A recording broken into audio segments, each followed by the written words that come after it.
नमस्कार दोस्तों।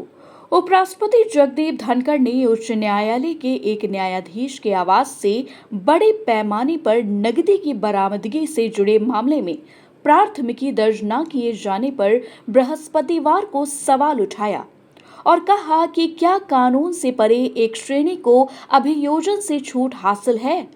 धनखड़ ने कहा, अगर ये घटना उसके यानी कि आम आदमी के घर पर हुई होती तो इसकी प्राथमिकी दर्ज किए जाने की गति इलेक्ट्रॉनिक रॉकेट सरीखी होती, लेकिन उक्त मामले में तो यह बैलगाड़ी जैसी भी नहीं है।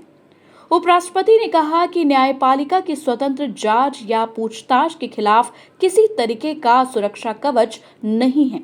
उन्होंने कहा कि किसी संस्था या व्यक्ति को पतन की ओर धकेलने का सबसे पुख्ता तरीका उसे जांच से सुरक्षा की पूर्ण गारंटी प्रदान करना है।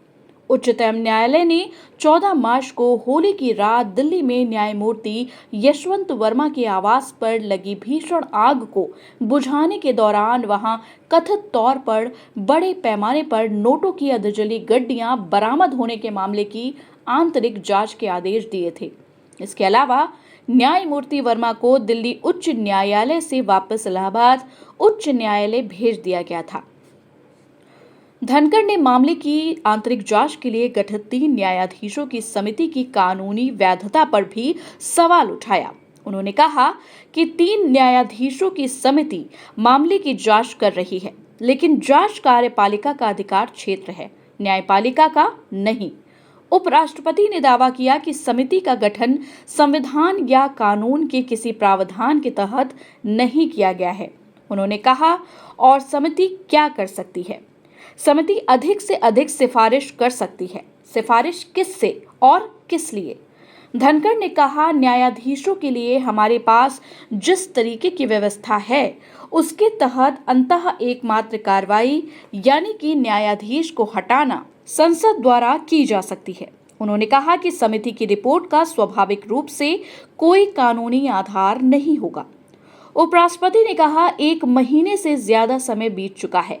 भले ही इस मामले के कारण शर्मिंदगी या असहजता का सामना करना पड़ सकता है, लेकिन अब समय आ गया है कि इससे पर्दा उठाया जाए।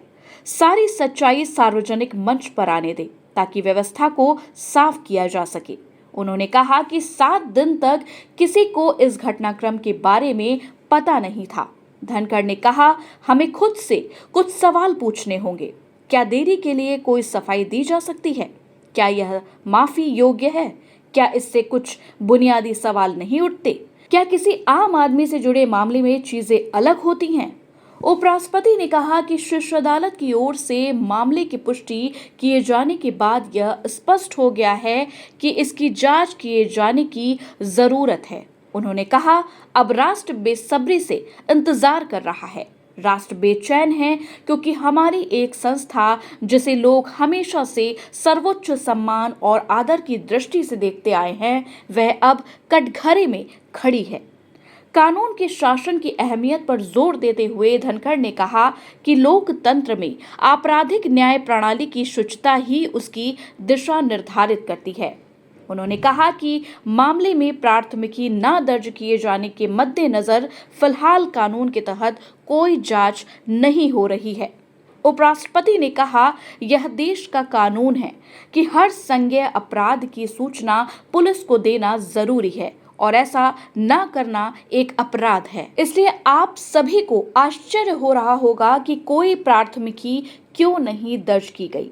उन्होंने इस बात को रेखांकित किया कि उपराष्ट्रपति सहित किसी भी संवैधानिक पद पर आसीन व्यक्ति के खिलाफ प्राथमिकी दर्ज की जा सकती है।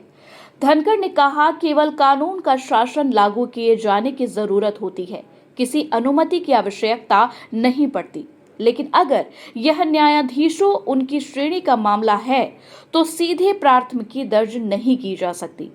न्यायपालिका में संबंधित लोगों की ओर से इसका अनुमोदन किए जाने की जरूरत होती है।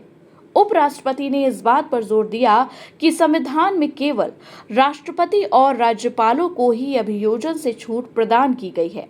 उन्होंने आश्चर्य जताते हुए कहा, तो फिर कानून से परे एक श्रेणी को यह छूट कैसे हासिल हुई? पारदर्शिता के महत्व को रेखांकित करते हुए उपराष्ट्रपति ने लोकपाल पीठ के इस फैसले का जिक्र किया कि लोकपाल को उच्च न्यायालय के न्यायाधीशों के खिलाफ भ्रष्टाचार की शिकायतों की जांच करने का अधिकार है। उन्होंने कहा कि स्वतः संज्ञान लेकर शीर्ष अदालत ने न्यायपालिका की स्वतंत्रता के आधार से जुड़े आदेश पर रोक लगा दी। धनखड़ ने कहा, यह स्वतंत्रता जांच, पूछताछ या छानबीन के खिलाफ किसी तरीके का सुरक्षा कवच नहीं है। संस्थाएं पारदर्शिता से फलती फूलती हैं। किसी संस्था या व्यक्ति को पतन की ओर धकेलने का सबसे पुख्ता तरीका यह है कि उसे इस बात की पूरी गारंटी दे दी जाए कि उसके खिलाफ कोई जांच, कोई पूछताछ या कोई छानबीन नहीं होगी।